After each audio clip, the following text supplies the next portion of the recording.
Karl-Anthony Towns means for Mitchell Robinson's Knicks' future.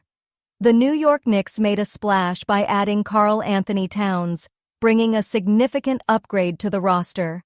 While this is great news for the team as a whole, it casts uncertainty on Mitchell Robinson's future, especially with Towns stepping in as the Knicks' starting center while Robinson recovers from his left ankle injury. Towns as the Knicks' starting center.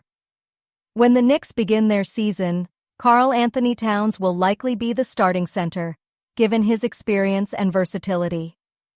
Standing at 7 feet tall, Towns fills an immediate need, especially with Robinson sidelined. Towns may have a reputation for defensive inconsistency, particularly during his time with the Timberwolves when Minnesota struggled defensively. However, it's important to remember that those were growing pains for a young big man.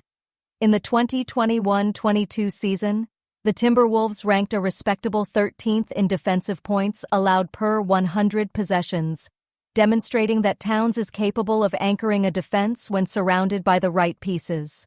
Now, in New York, Towns will be paired with OG Anunoby, Mikal Bridges, and Josh Hart, 3 elite wing defenders.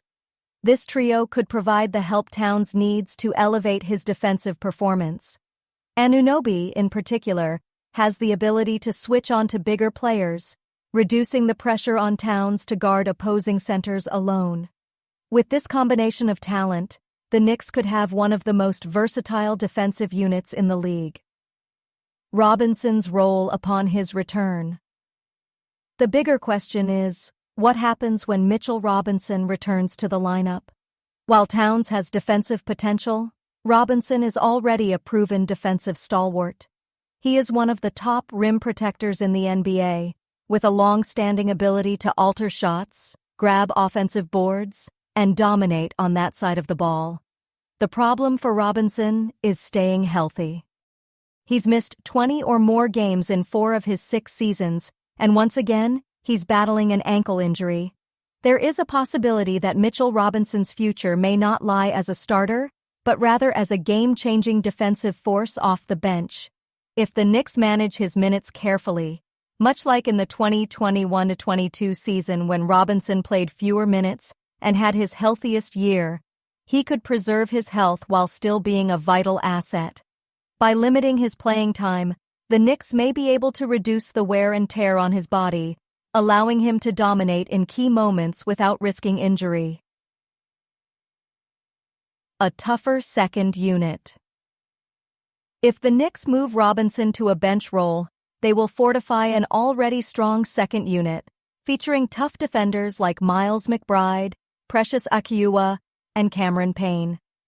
Robinson's presence would enhance this lineup, giving the Knicks a defensive juggernaut off the bench to complement their offensive starters. His ability to come in and make an immediate impact with blocks, rebounds, and energy could make the Knicks' second unit one of the most formidable in the league. Who closes games? The real question, however, will be who closes games, Towns or Robinson.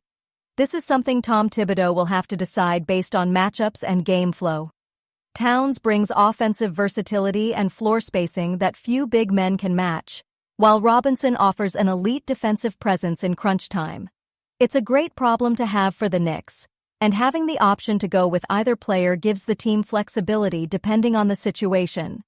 Ultimately, Mitchell Robinson remains an essential part of the Knicks' future, but his role may evolve as Karl-Anthony Towns settles into his position. The key will be keeping Robinson healthy and utilizing him strategically to maximize his impact. If the Knicks can strike the right balance between these two centers, they'll be in a strong position to make a deep playoff run.